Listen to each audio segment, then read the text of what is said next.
bienvenue sur ma chaîne, j'espère que vous allez bien.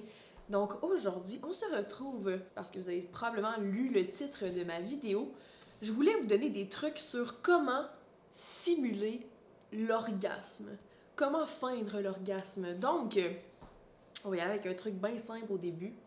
On s'entend que quand tu es sur le bord d'orgasmer, souvent, tout est dans la respiration, tu le sens, ok? Quand la personne, elle inspire, puis là, elle va... Tu fakes pas un orgasme. Tu ne fakes pas un orgasme. Je peux même pas croire, en fait, que t'as cliqué sur cette vidéo-là. Ça fait trop craquer, genre. C'est parfait. Tu ne devrais jamais faker un orgasme, ok? S'il y a bien un sujet qui me fait grimper dans les rideaux, c'est le fakeage d'orgasme. Parce qu'au début, en fait, je voulais faire une vidéo sur comment atteindre l'orgasme. Et il y avait plusieurs articles qui disaient comment en faker un. Et ça m'a complètement choquée. J'étais abasourdie de voir qu'il y avait vraiment des articles complets. J'étais juste comme, non, c'est impossible. Fait que ça me tentait d'aborder ce sujet-là. Par la suite, j'ai parlé avec plusieurs amis. Dans la vie, je dirais que j'ai à peu près 50-50% d'amis hétéros et d'amis homosexuels. Et la plupart de mes amis hétérosexuels m'ont confié qu'ils avaient déjà et même souvent fait semblant d'atteindre l'orgasme, ce qui est super triste, ce qui m'a amené énormément de questionnements. Fait que je leur ai posé des questions sur c'était quoi la raison qui les motivait à feindre l'orgasme. Fait que là, j'en ai noté quelques-uns parce que je voulais m'en rappeler parce que je ne fake pas l'orgasme, fait que je le savais pas. Souvent, ce qui est un mythe, on a l'impression qu'il faut toujours que ça arrive à un happy ending. Genre, on veut toujours orgasmer. Je sais pas si c'est une question de pression sociale ou si t'as juste vraiment envie de plaire à ton partenaire, mais t'as l'impression que si tu fais l'acte sexuel ou tu fais l'amour, il faut absolument que t'orgasmes, mais au bout du compte, si t'es trop stressé, si t'as trop de pression, tu vas pas orgasmer. Puis au pire, c'est correct, c'est tellement correct. Ce n'est pas grave. Ça arrive des fois d'avoir des relations sexuelles avec son partenaire, puis que t'aimes juste avoir la présence physique de l'autre ou que justement vous faites l'amour mais qu'il n'y a pas de happy ending. And that's fine.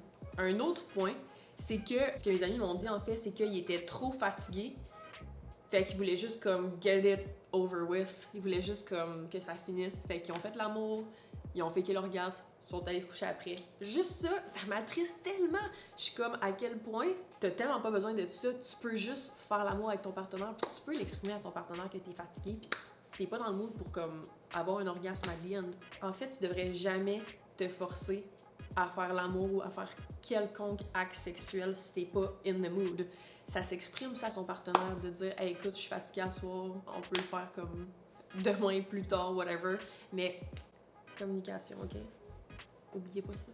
Ah oui, et souvent, ça arrive quand c'est des one night où t'as vraiment un crush sur quelqu'un, t'es genre, il faut absolument que je fake l'orgasme parce que t'as peur que la personne soit turn off par ta réaction ou du fait que t'es pas assez excité par la personne. Mais c'est tellement un mythe. Puis je veux dire, si tu fakes toujours l'orgasme, ton partenaire ou ton fuck friend, whatever, il va jamais savoir qu'est-ce qui te fait vraiment orgasmer. Fait qu'à chaque fois que tu vas coucher avec cette personne-là, ben la personne va assumer que tel mouvement ou tel geste qu'il a fait sur toi, c'est ce qui te fait venir, mais c'est pas ça!